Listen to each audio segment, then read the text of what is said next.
The dust never settled on Colony 7. Tamman had learned that truth during his first week on the mining station 11. Years ago, now 19, he walked through the gray corridors like he owned them. Though he owned nothing at all, his boots made hollow sounds on the metal floor. The salvage shift would start in 10 minutes, and Tamman was never late. Being late meant losing credits. Losing credits meant skipping meals. He had skipped enough meals as a child. The memories of his parents were fading now. Like old photographs left in the sun, he remembered his mother's laugh. He remembered his father teaching him to fix broken machines. Then the pirates came and everything turned to fire and screaming. Tamman was 8 years old when the colony administrators found him hiding in a supply closet. They gave him a bed, basic food, and put him to work. As soon as he turned 12, nobody cared about orphans on the edge of space. Tamman reached the salvage bay and found his crew already suiting up. There were 5 of them today, older workers who moved slowly and complained constantly. They treated Tamman like furniture, barely noticing when he spoke. Section 9. Today, the crew boss said without looking up, "Hull exposed some old cargo." Easy job. Easy jobs were never easy. Tamman grabbed his suit and checked the oxygen levels twice. He had learned to trust nothing and no one except himself. They worked in silence for 3 hours. The cargo turned out to be mostly worthless scrap metal. Tamman's arms ached from cutting through twisted steel. His suit's temperature control was failing, again making him sweat in the enclosed helmet. Then the alarm started.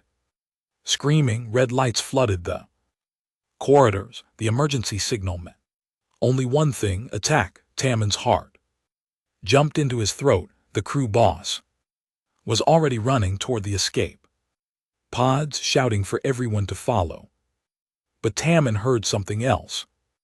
Children crying. The colony had a small school near Section 9, 30 kids all younger than 10. The teachers were probably panicking, trying to get them to safety, but the escape route from the school passed right through the main corridor, and if the attackers were coming from the docking bays, those children would run straight into them. Tamman made a choice. He ran toward the school instead of the escape pods. The crew boss screamed at him to come back. Tamman ignored him. His boots pounded against the metal floor. The alarms were so loud he could barely think. Through the windows, he saw ships outside, dark and aggressive, firing at the colonies. Weak shield. He knew these ships. Everyone on the frontier knew them. The Vin Horde raiders who took everything and left nothing alive. Tamman reached the school and burst through the door. 2 teachers were herding children toward the exit, their faces white with terror. The kids were crying, holding on to each other. "Stop!" Tamman shouted. "You can't go that way. The escape pods are—" One teacher started our through the main corridor. "The raiders are coming from the docks. You'll run right into them." The teacher's face went even paler. "Then what do we do?" T-Man's mind raced. He knew the colony's layout better than anyone. Years of salvage work had taught him every tunnel, every maintenance shaft, every forgotten passage. "There's a cargo route," he said, "old and narrow, but it connects to the emergency shelters on the lower levels. Follow me." He led them through a side door and into the maintenance tunnels. The children whimpered as they crawled through tight spaces. Tamman went first, testing each step, making sure the path was safe. The teachers brought up the rear, their breathing harsh with fear. They were halfway to safety when Tammin heard footsteps behind them, heavy footsteps. Not human, keep going, he told the teachers. Don't stop, don't look back. What about you? One teacher asked. I'll buy you time, go now. Tammin waited until they disappeared around a corner. Then he turned to face whatever was coming. His hands shook. He had no weapons except a plasma cutter used for salvage work. It was designed to cut metal, not fight alien raiders, but it was all he had. The first Vin appeared around the corner. It was tall and covered in thick armor that looked like insect shells. Its face was hidden behind a black helmet. It carried a weapon that hummed with energy. Tammin pressed himself against the wall, hoping the Vin would pass by, but the creature's helmet turned toward him. It had detected his heat signature. The Vin raised its weapon. Tammin dove to the side as energy bolts tore through the space where he had been standing. The metal walls exploded in sparks. Tammin rolled to his feet and fired his plasma cutter. The beam struck the Vin's shoulder, burning through armor. The creature roared in pain and anger. More Vin appeared, 3, then 4. Tammin ran. He led them away from the children, deeper into the maintenance tunnels. His lungs burned. His legs felt like they were on fire, but he kept running. He reached a dead end, an abandoned cargo bay that hadn't been used in years. Tammin turned to face his pursuers. The Vin entered slowly, knowing they had him trapped. They spoke to each other in clicking, hissing sounds. Tammin raised his plasma cutter. His hand steadied. If he was going to die, he would die fighting, just like his parents. Then the wall exploded. Metal tore apart like paper.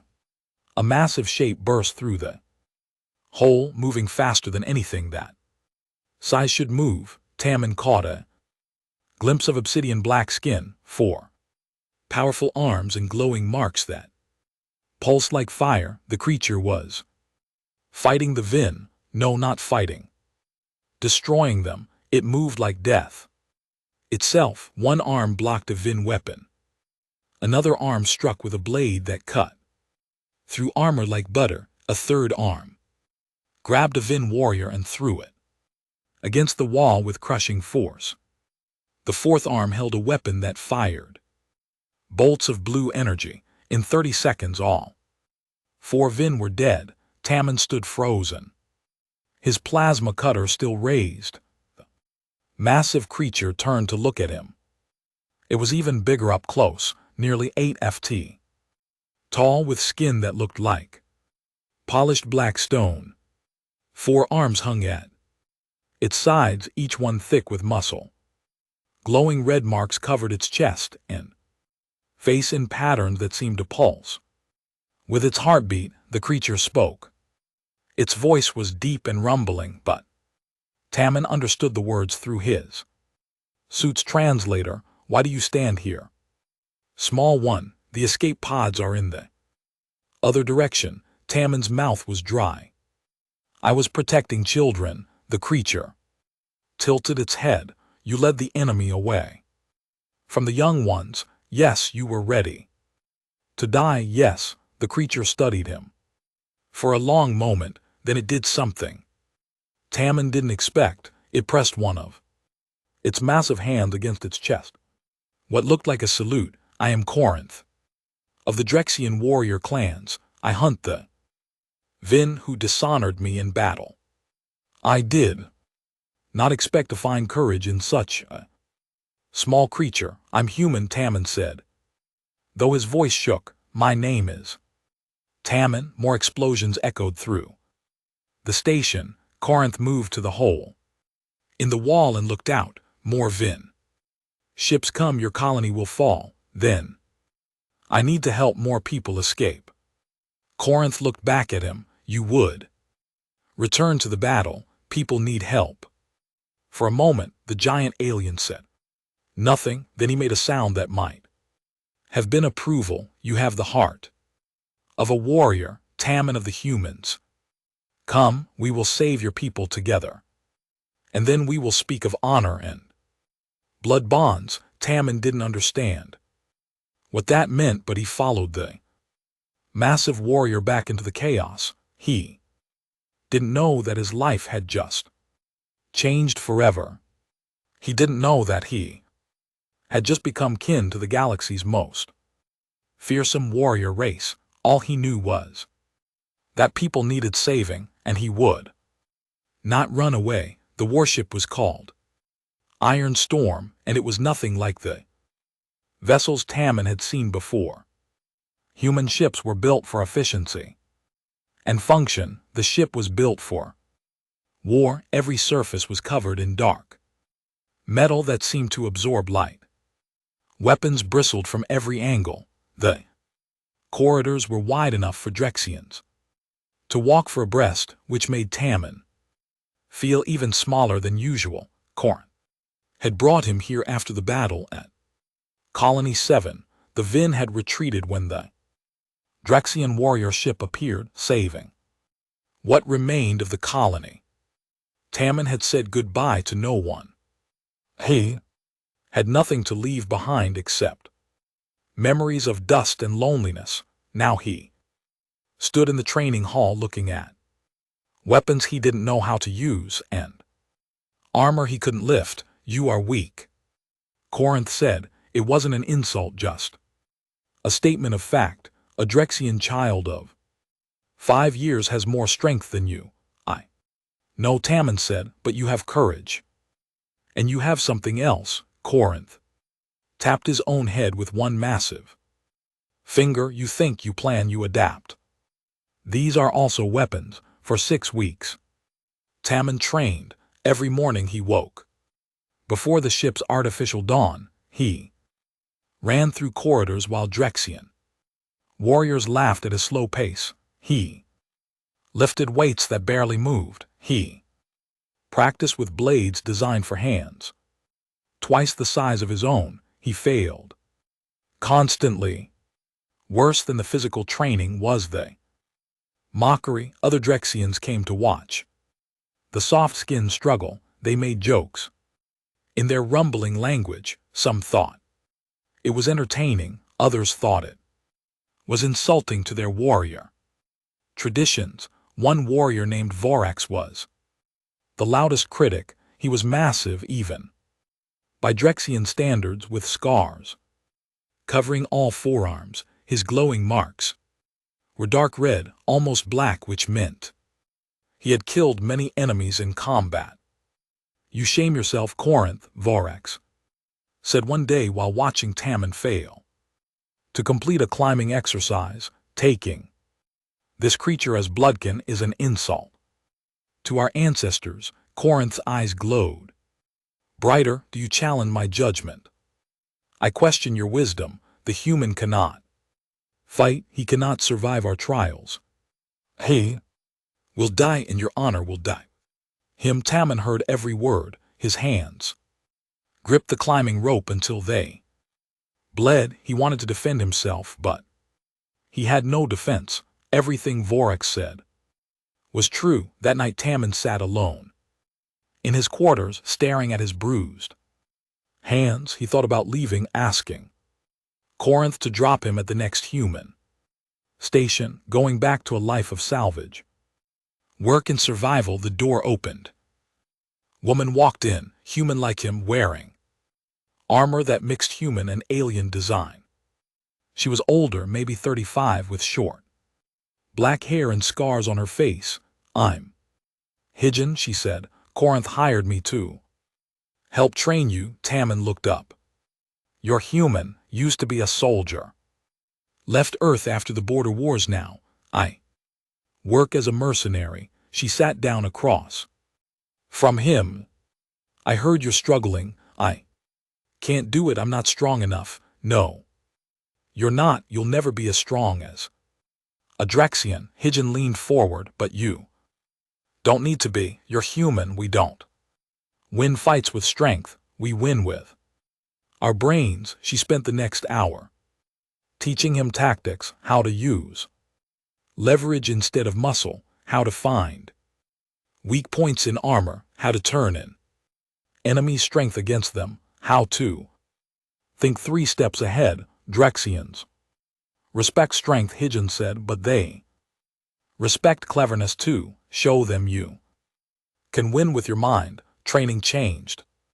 After that, Tammin stopped trying to match Drexian's strength. Instead, he focused on speed, strategy, and surprise. During sparring sessions, he used the environment. He set traps. He attacked from unexpected angles.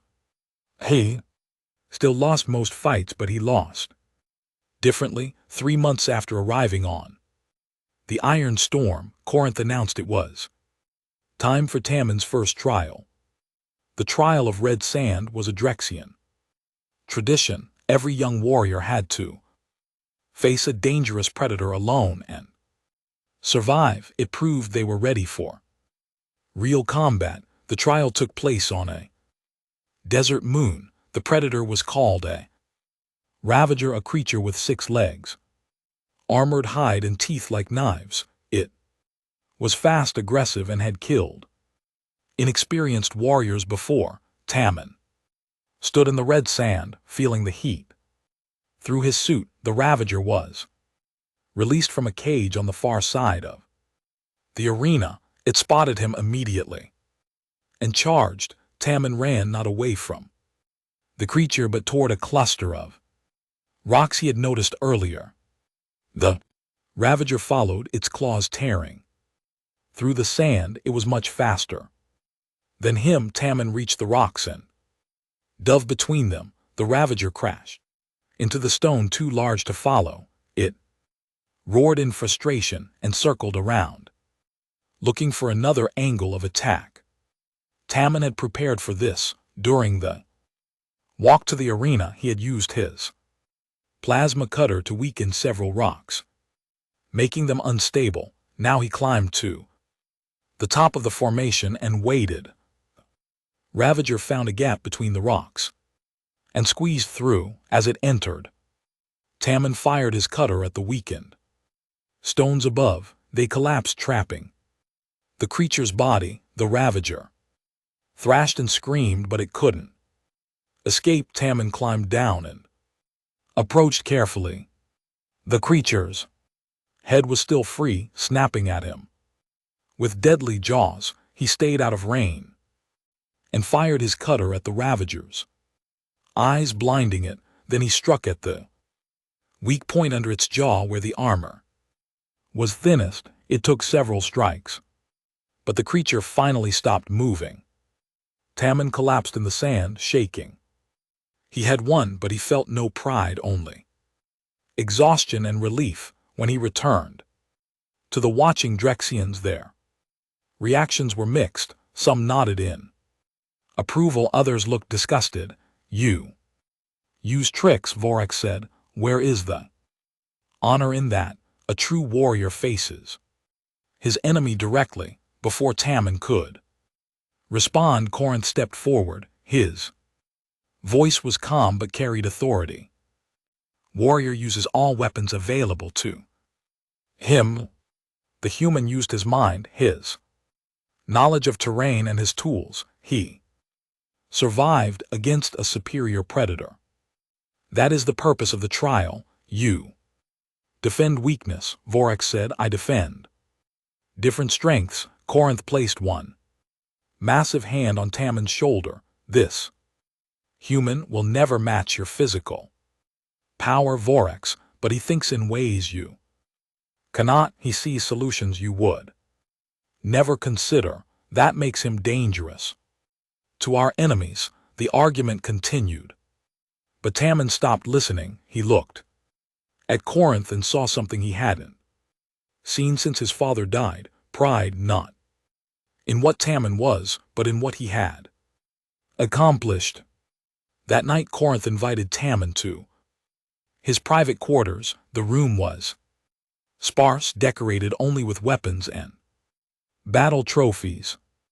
On one wall hung a piece of cloth covered in faded symbols. That belonged to my son, Corinth said. He died 20 years ago in battle against the Vin. He was brave, reckless. He charged into danger to save his brothers.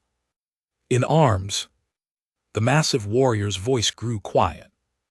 He was very much like you. Tammin didn't know what to say. I'm sorry. Do not be sorry. His death brought honor to our clan. Corinth turned to face him. When I saw you at the colony, leading the enemy away from children, knowing you would.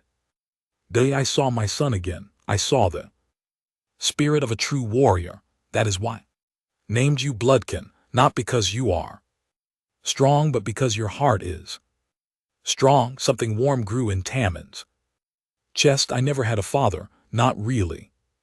Mine died when I was young. Then we are both orphans who found each other. Corinth pressed his hand to his chest in the Drexian salute. You are my kin now. Tammin, my blood, my honor is your honor. Your victories are my victories. And I will train you until you are worthy of the name warrior. Tammin returned the salute, his small hand pressed against his own chest. I'll make you proud. You already have. Over the following months, training continued. Hygen taught Tammin advanced human combat tactics. Corinth taught him Drexian honor codes and warrior philosophy. Slowly, grudgingly, other Drexians began to accept his presence on the ship, all except Vorex, who watched with dark eyes and darker intentions. But Tammin was no longer the scared orphan from Colony 7. He was learning to be something new, something the galaxy had never seen before. A human raised by warriors, a bridge between two worlds. His journey had only just begun. The station called Unity 7 was supposed to be neutral ground. It floated in empty space between territories, hosting diplomatic meetings for species that would normally be at war. Today, representatives from 20 different alien races gathered to discuss the growing Vin threat. Tammin had never seen so many different species in one place. Tall insect-like beings walked beside short furry creatures, snake-like. Aliens slithered through corridors built for legs. The air was filled with translated voices speaking a dozen languages. He walked beside Corinth, wearing armor that Hygen had helped him design. It mixed human tactical gear with Drexian defensive plates. He looked small next to his adopted father, but he stood straight and kept his head high.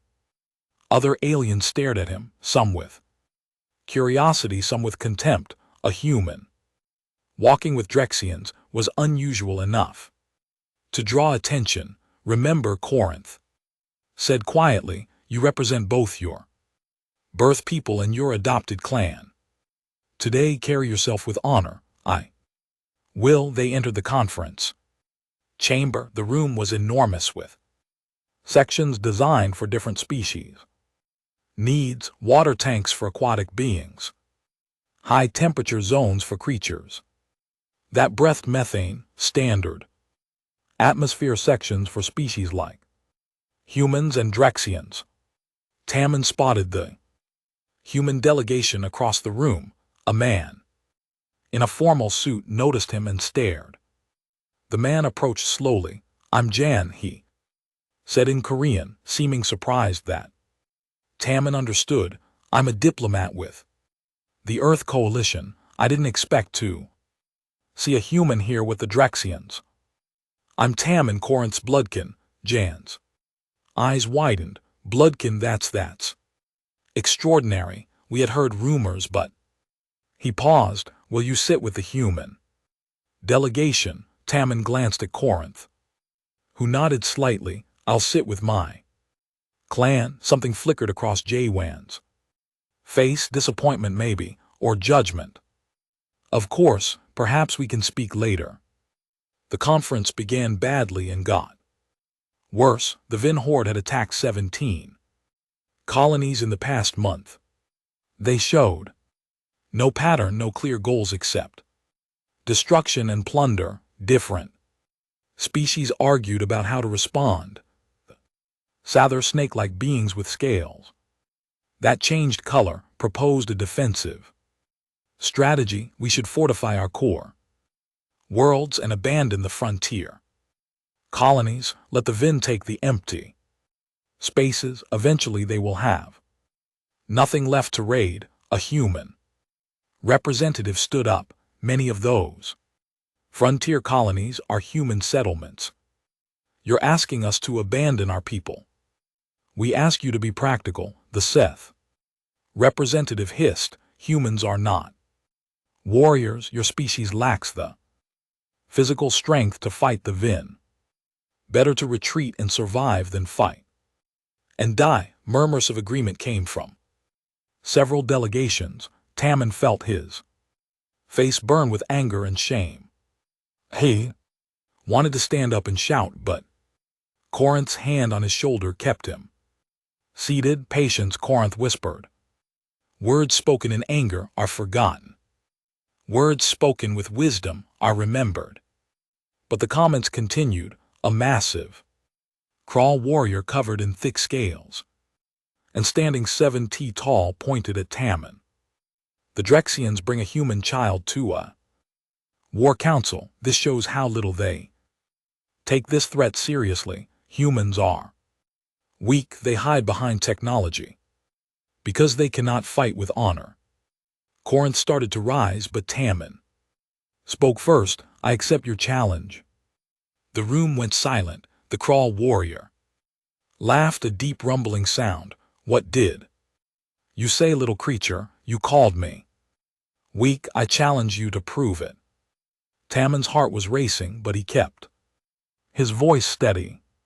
Single combat right here. Corinth gripped Tamman's shoulder harder. This is not necessary. Yes, it is, Tamman said quietly. If I don't fight, they'll keep seeing humans as weak. The crawl warrior smiled, showing rows of sharp teeth. Very well, I will be gentle, little human. They cleared a space in the center of the chamber. No weapons were allowed, only hand-to-hand combat. Tamman removed his armor's heavy plates to move faster. The crawl warrior didn't bother. He was so confident he didn't even take a fighting stance.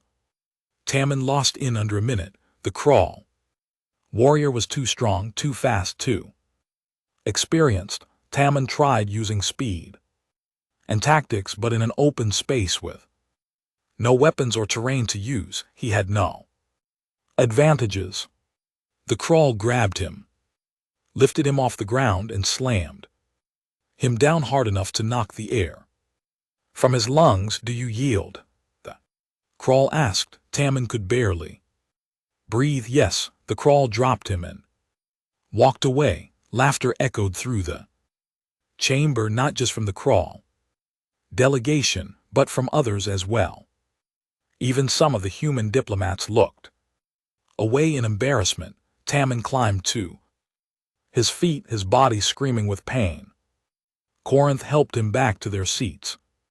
The massive warrior said nothing, but his glowing marks had dimmed with what might have been disappointment.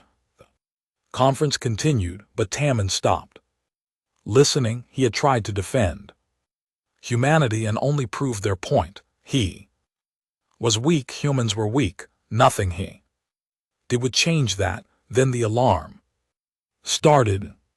Red lights flooded the station. A voice announced in multiple languages. Vin attack. All delegates evacuate to designated safe zones. Panic erupted. Delegates ran in every direction.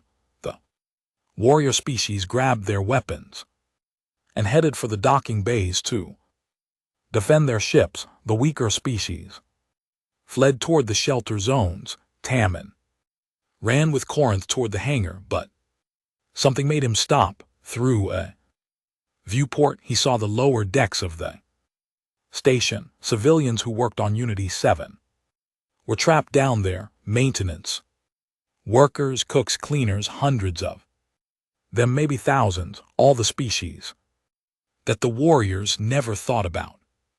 The Vin would reach them first. Corinth. Tamman said, the civilians in the lower decks, the warriors will defend the station.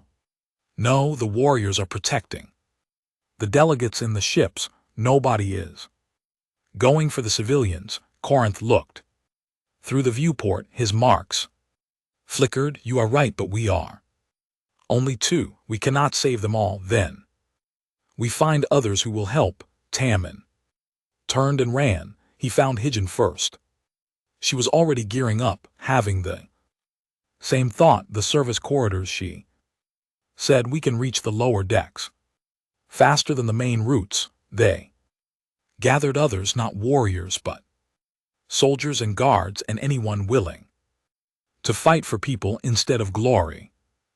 Drexian female named Da joined them, angry that her clan had left civilians to die. A young human engineer named Minjay brought cutting tools to break through locked doors. 20 people in total against a Vin raiding force. Tamman led them through the service corridors, using his salvage experience to navigate the station's hidden passages. They reached the lower decks just as the Vin were breaking through. The fight was chaos. The corridors were narrow, which helped the Vin couldn't use their numbers advantage. Tamman and his group fought in pairs, using crossfire and tactical positioning instead of brute force. Minya used his engineering knowledge to rig power conduits as improvised explosives. Hijen set up kill zones with overlapping fields of fire. Tamman coordinated the defense, directing people to where they were needed most. They saved corridor after corridor of civilians. Workers fled past them toward the shelter zones, while Tamman's group held the line. It wasn't glorious or honorable by warrior standards. It was desperate and brutal and exhausting, but it worked. When Corinth and the other warriors finally fought their way to the lower decks, they found Tamman and his group surrounded by grateful civilians of a dozen species. The Vin had been pushed back and not a single civilian had died. The crawl warrior who had defeated Tamman earlier stared at the scene. How did you do this with so few fighters? T-Man was too tired to be diplomatic. We didn't fight for glory. We fought for them. He gestured to the civilians. That's what humans do. That's what you think makes us weak. Corinth stepped forward. His voice carried through the corridor. My son is right. You call humans weak because they lack physical strength. But look at what they accomplished. They used their minds, their tactics, their tools. They saved hundreds of lives while the warriors fought for honor and glory. He placed his hand on Tamman's shoulder. This is what humans are. They fight not for themselves but for those who cannot fight. They protect the weak and the helpless. They think of others before themselves. His marks glowed bright red. If that is weakness, then we warriors are the weak ones. Silence filled the corridor. Then slowly one of the rescued civilians started clapping. Then another and another. Soon the entire corridor was filled with applause and grateful voices. The crawl warrior approached Tamman. This time he bowed his head. I was wrong about you and about your people. You have shown me a different kind of strength. Tamman nodded, too tired to say more. Later, after the Vin had been driven off and the station secured, Shiwen found Tamman. Again, what you did today will be remembered, the diplomat said. The entire Confederation saw humans stand and fight not with the greatest strength or the best weapons, but with courage and intelligence. You've changed how they see us. I didn't do it to change minds, Tammin said. I did it because people needed help. I know. That's why it mattered. As Tammin returned to the Iron Storm with Corinth, he realized something had changed. He was no longer trying to prove he could be like the other warriors. He was learning to be something different, something uniquely human, and maybe that was enough. Drex Prime was a world of redstone and endless sky. The Drexian home world looked like it had been carved by war itself. Mountains rose like jagged teeth, canyons cut deep into the earth. Everything was sharp edges and hard surfaces, as if the planet rejected anything soft. Tammin stood at the window of the landing shuttle, watching the surface grow closer. His stomach twisted with nervousness. Corinth had told him this journey was necessary, but he hadn't explained why. Until 3 days ago, the War Council demands to see you, Corinth had said.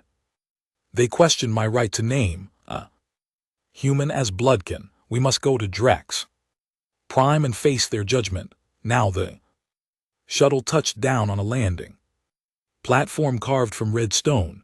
As Tammin stepped out, the gravity hit him like a weight. Drex Prime was heavier than Earth or any colony he had visited. Every step felt like walking through water. Corinth noticed his struggle. The gravity is 1.4 times your home world. You will adapt or collapse. Tammin muttered, but he kept walking. The Drexian capital was built into the side of a massive cliff. Buildings of dark metal and red stone climbed the rock face like a vertical city. Drexian warriors walked the streets, all of them larger and stronger than any human. They stared at Tammin with open curiosity or obvious disgust. A human approached them near the market district. He was older, maybe 50, with gray hair and tired eyes. His clothes were simple work garments. Be careful here, young one, the man said. In Korean, I'm San-woo. I've lived on Drex Prime for 15 years. Most of that time as a slave. A slave? Tammin asked. Captured during a border raid. The Drexians eventually freed me when Earth pressured them to release prisoners, but I stayed, had nowhere else to go. Sunwa looked at Corinth, then back to Tammin.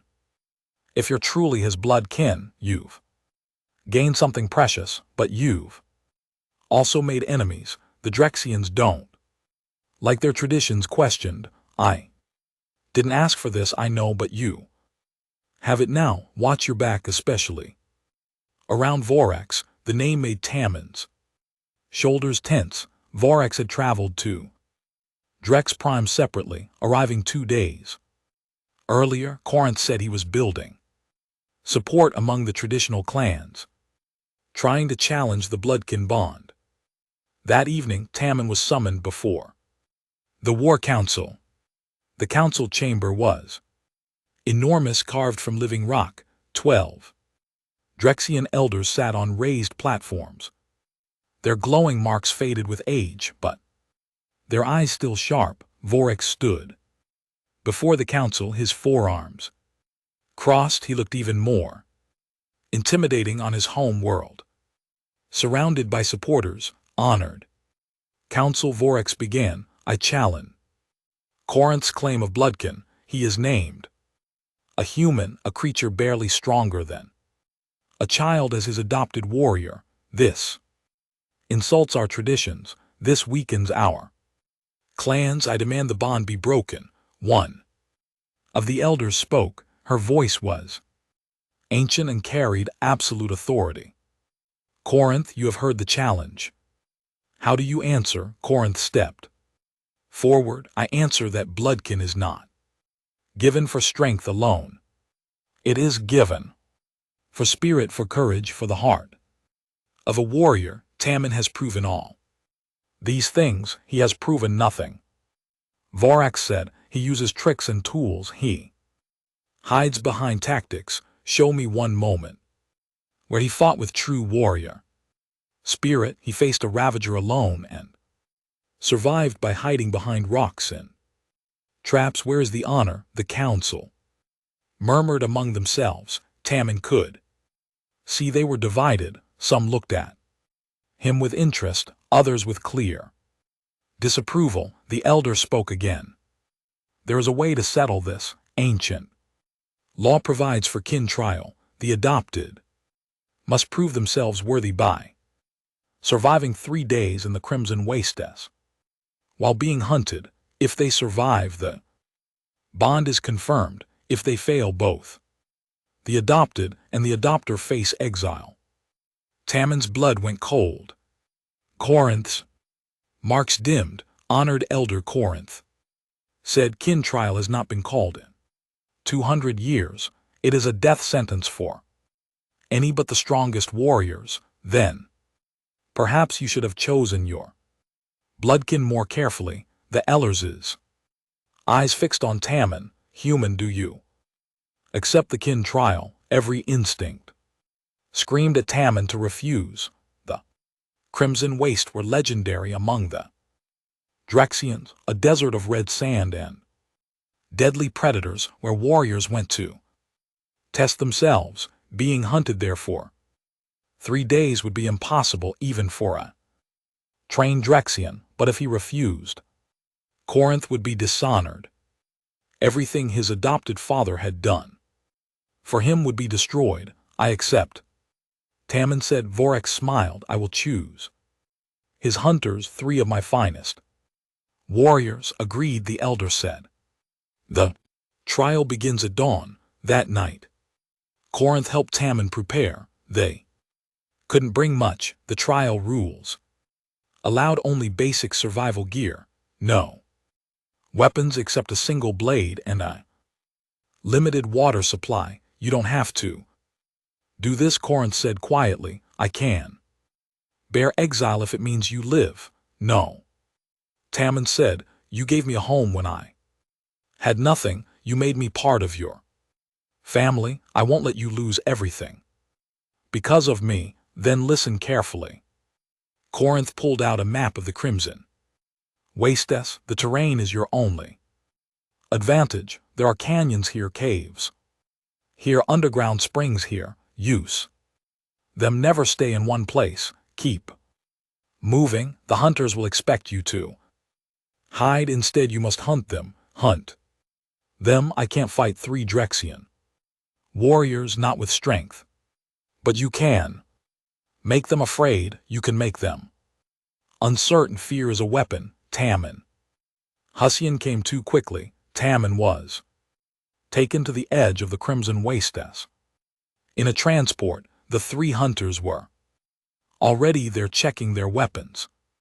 They were all veterans chosen by Vorax for their skill and cruelty. The trial master explained the rules. The human has 3 days to survive. The hunters may use any non-lethal methods to capture or kill. If the human lives until the 3rd sunset, he passes. If he dies or is captured, he fails. Tammin was given a 10-minute head start. Then the hunters would be released. He ran. The red sand pulled at his feet. The sun beat down like a hammer. Every breath felt like fire in his lungs.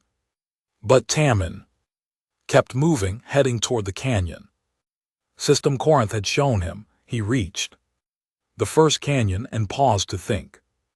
The hunters would track his footprints in the sand. He couldn't avoid leaving a trail, but he could use it. Tammin walked along the canyon floor, then carefully climbed the wall and moved along a rocky ledge. He covered his tracks on the ledge with sand. To anyone following his footprints, it would look like he had simply vanished into the canyon. He spent the first day moving from hiding spot to hiding spot, staying ahead of his pursuers.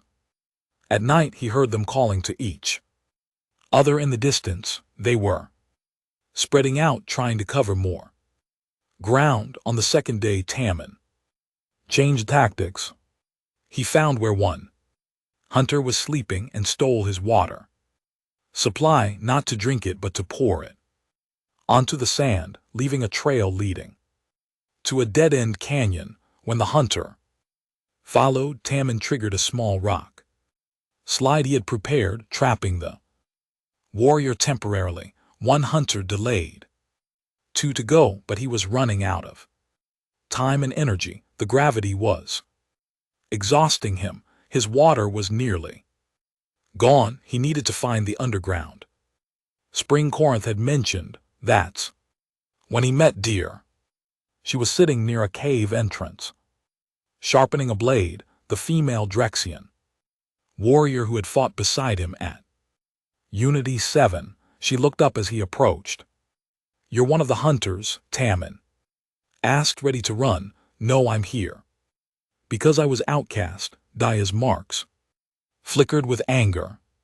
"I refused a combat marriage. My clan called me dishonored and sent me to the waste as punishment. I'm sorry, don't be. I chose freedom over tradition." She studied him. "You're the human everyone talks about. Vorax's warriors are hunting you." "Yes, Vorax is a coward. He challenged you to this trial knowing you couldn't win." Dai stood up. "I don't help humans normally, but I respect what you did at Unity 7, and I hate Vorax, so I'll help you survive." Together they found the spring and refilled their water. Da knew the waste better than Tamman's map. She showed him hidden paths and told him where the hunters were likely to search. "You can't just survive," she said. "You need to prove yourself. That means facing at least one hunter directly. I'll die if I fight them.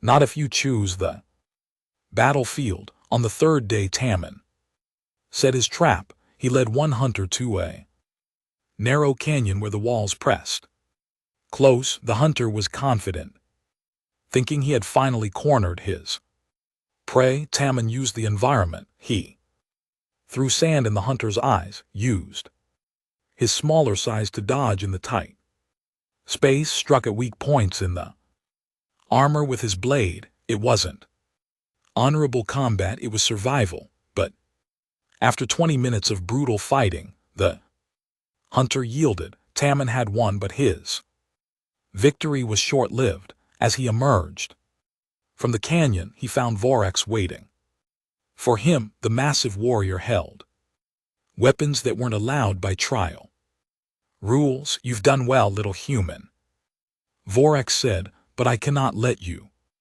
succeed. I entered the waste as myself to ensure you die here. The council will think it was an accident." Tamman backed away. He was exhausted, injured, and out of options. Vorax was fresh and armed. "This is against the trial rules," Tamman said. "Who will tell them?" "The outcast female hiding in her cave. She has no honor to be believed." Vorax attacked. Tamman dodged desperately. He tried every trick he knew, but Vorax was too skilled, too strong, too experienced. A massive fist caught Tamman in the chest and sent him flying into the rocks. He couldn't breathe. Ribs were broken. Vorax approached, slowly savoring the moment. Then Dahier stepped from behind a rock formation. The invasion fleet appeared on every scanner and telescope across human space. 300 Vin warships moving in perfect formation toward Earth and its sister colonies. It was the largest military force anyone had seen in 50 years. Humanity's response was chaos. The Earth Defense Fleet scrambled to form defensive lines. Colonies called for evacuation ships. Governments argued about strategy while people panicked in the streets. Tamman watched the news feeds from the Iron Storm's bridge. His home world was about to be destroyed, and he was too far away to help. We must go to Earth, he said to Corinth. The War Council has not authorized Drexian involvement in human conflicts. We are officially neutral. Then I'll go alone. Corinth's marks glowed bright. You are my bloodkin. Where you go, I go. If the Council does not like it, they can challenge me. He turned to the crew. Any warrior who wishes to leave may do so. Now, I will hold no dishonor against you, but I sail for Earth with or without you. Not a single Drexian left the bridge. More than that, other Drexian ships began joining them. Warriors who had heard of Tammon's trial in the Crimson Wastes, clans who respected Corinth's honor, even brought a small vessel with a crew of outcasts who wanted to prove themselves. By the time the Iron Storm reached Earth's outer defenses, 20 Drexian warships followed in formation. Admiral Siajan, commander of the Earth Defense Fleet, opened communication. His face appeared on the view screen, showing a man in his 60s with gray hair and sharp eyes. This is Admiral Siajan of the Earth Coalition. Unidentified Drexian vessels, state your intentions. This is Corinth, warrior clan leader. We come to honor a blood bond with a human of Earth. We offer our strength in your defense. Sejan's expression flickered between confusion and hope. Why would Drexians help humans? Tammon stepped forward. Because one of your people is kin to our warriors. Because we fight for those who cannot fight themselves. Because it's the right thing to do. Who are you? My name is Tammon. I was born on a colony in human space. I am bloodkin to Corinth of the Drexian clans, and I'm here to help save my birth world. Siajan stared for a long moment, then he nodded slowly. We need all the help we can get.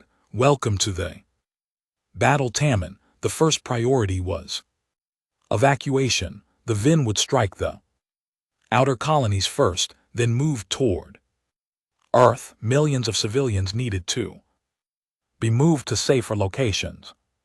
Tammon proposed a plan that combined human and Drexian strengths. Human ships would handle long-range transport. Drexian warriors would protect evacuation sites from Vin raiders. Human tactical coordination would manage fleet movements. Drexian combat prowess would handle direct confrontations. Admiral Siajan listened to the plan, then looked at his officers. It could work, but we've never coordinated with alien forces before. How do we even communicate effectively? Through me.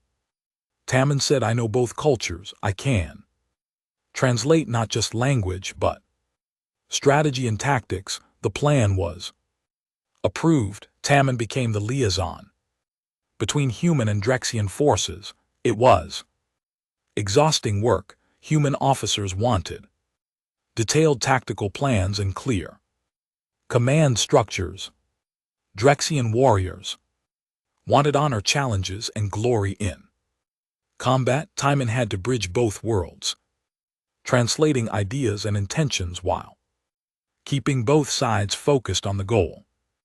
Hijin joined him, leading human special forces teams. Minjae, the engineer from Unity 7, coordinated ship modifications to improve weapon compatibility. Jiwan, the diplomat, helped smooth political tensions when they arose. The Vin struck the outer colonies hard, but this time humans weren't alone. Drexian warriors held landing zones while civilians evacuated. Human ships provided covering fire and tactical support. Coordination wasn't perfect, but it worked. Other alien species took notice. If the fearsome Drexians were willing to fight for humans, maybe humanity wasn't as weak as they thought. The Crawl sent a battle group. The Seth offered supply ships, even species that had never helped humans before contributed resources, but the main Vin fleet kept coming, heading straight for Earth. Final battle began in Earth's orbit. The Vin warlord led the assault personally, commanding a massive flagship that dwarfed anything in the human fleet. His strategy was simple: overwhelming force. He didn't care about tactics or casualties, he just wanted to crush human resistance. Admiral Siajan's strategy was more complex. Human ships would use hit-and-run tactics, targeting the Vin supply lines. Drexian warships would engage the main fleet in direct combat. Special forces teams would board disabled Vin vessels and sabotage them. From inside, the space battle raged for hours. Ships exploded, thousands died on both sides. The Vin were winning through sheer numbers. Then Corinth issued a challenge over open communication. Vin warlord, face me in single combat. Warrior to warrior, if I win, you withdraw. If you win, we surrender. The warlord's response was mocking laughter. Why would I accept? I am winning. Because you are a coward, Corinth said calmly. You hide behind your ships in your numbers. You have no honor, no courage. You are not a warrior. You are a scavenger feeding on the weak.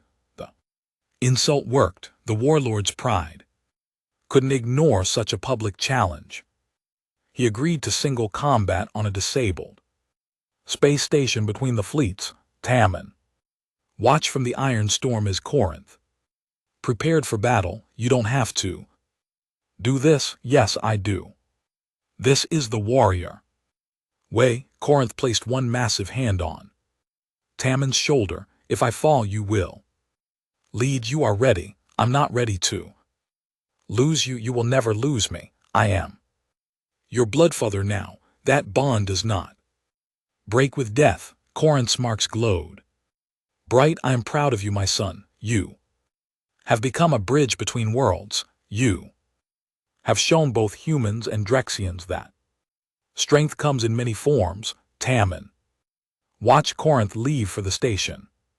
The single combat was broadcast across all ships, all species watching to see the outcome. The fight was brutal. The Vin warlord was massive, armed with advanced weapons and brutal tactics. Corinth fought with honor and skill, his forearms moving in deadly patterns. For 20 minutes they seemed evenly matched. Then the warlord struck a critical blow, cutting deep into Corinth's side.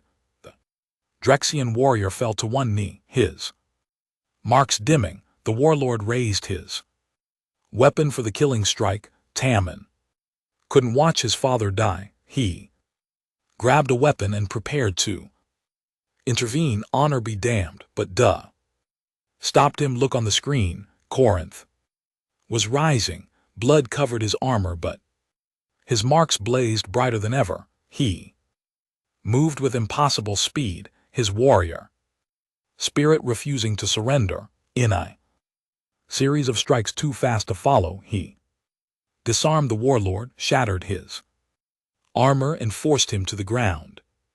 Yield, Corinth commanded. Never then die without honor. Corinth struck the final blow. The Vin fleet lost cohesion. Without their warlord, the different raiding groups began arguing over who should command. Some ships retreated. Others fought amongst themselves. Unified invasion force collapsed into chaos. The combined human and Drexian forces pressed the advantage. Within hours, the Vin fleet was broken and fleeing. Earth was saved. Corinth was brought back to the Iron Storm, his wounds severe but not fatal. Drexian medical technology would heal him, but it would take time. Tamman sat by his Bedside, you could have died, but I did. Not, and now Earth is safe, your birth. People are safe, Corinth's voice was weak but content. I have fulfilled my duty to my bloodkin. Over the following weeks, the political landscape changed. Humanity was officially recognized as a warrior species by the Galactic Confederation. The Earth Coalition was given a seat on the War Council. Other species began seeking alliances and trade agreements with humans, but more importantly, the battle had proven something. Humans could fight not with overwhelming strength but with intelligence, adaptability, and courage. And when they fought alongside allies who respected them, they were formidable. Tamman was offered many positions. Admiral Siajan wanted him as a military advisor. The Earth Coalition offered him a diplomatic post. The Drexian War Council invited him to represent human interests on Drex Prime. He accepted all of them, creating a new position, Kin Ambassador. He would serve as a bridge between humanity and the warrior clans, helping both sides understand each other. Hijan became his second in command, training a new generation of human warriors who understood both tactical thinking and honor codes. Minji led engineering teams that combined human technology with alien innovations. Juan helped negotiate treaties and alliances, returned to Drex Prime with honor, restored her combat in Earth's defense, earning respect from even the traditional clans. She began advocating for other outcasts, showing that different paths could still lead to honor.